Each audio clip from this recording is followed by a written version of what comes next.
So, having seen the film already, when you think about Rocky 2, Bianca has a little bit more compared to, more to do in this film than Adrian had in Rocky 2. So for you, how much more preparation did you do this time around, or was it just because everybody knew each other and, it's a familiar role? And is this your first, I guess, character you're reprising? Yeah, it is, and Mike's first time too.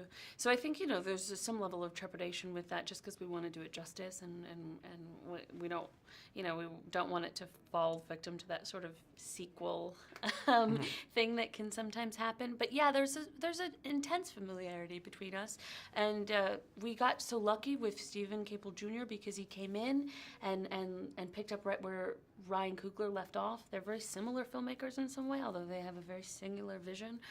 So it felt like family with him, which was nice. The way that I started with Bianca the first time around was just with the music, with writing those songs and performing those songs. So that's been my way in with her. And again, it was my way in with her again, getting back into the studio and making the music for this. So there were challenges in that, and then challenges of working with babies and figuring that out, because I am not a mom.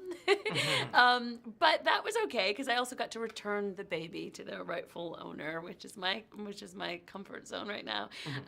It was just a joy, and to come back to Philadelphia, I'd say that the process of getting back into it was really seamless. Honestly, without giving the spoilers, there is a moment at point we hear you sing, so are you a natural singer, or did it come natural for you, or is it you had to get back into okay, let's get back into the rhythm of singing? I had to get back into the rhythm of it, certainly. It's something that I really love to do, but I don't, it's not how I make my bread and butter. It's not the thing that I feel like most tethered to, which is why I think it's really fun to get into the space of Bianca, because it really and truly is a challenge for me, and it just terrifies me enough to be really exciting. I like to do things that scare me in my work, so I get to do that with her, but it definitely takes some getting back in that space.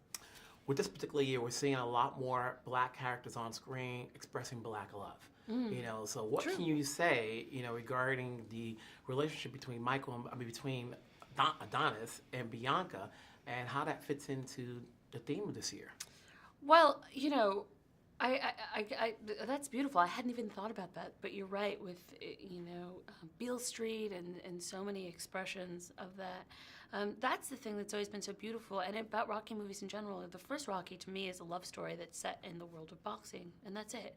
And the first Creed is also a love story, not just between my character and Mike's character, but also between Mike and Sly, and that sort of paternal, love of a mentor to a mentee. And that to me is the most universal thing, but most specifically about this film, what I love is an expression of Black love, that inside something that is so universal, there's something so specific that gets expressed in the slightest of gestures, like when Mike's character Adonis is taking down Bianca's hair in the first one. And I've had so many people, particularly women of color, say how much that scene meant to them, that there felt like there was something either aspirational in it, that that's a love that they could recognize, that they would want in their lives, or it's a love that they've had and they hadn't seen it expressed on film in that way. And I feel like, in a way, to us, it's kind of an I love you to our Black audience, essentially. And I feel like, unfortunately, in mainstream media, we don't get enough I love yous, and it's really exciting that we're getting to make work at a time where we're seeing that more and more. I'm so happy to be a part of that. All right, thanks a lot.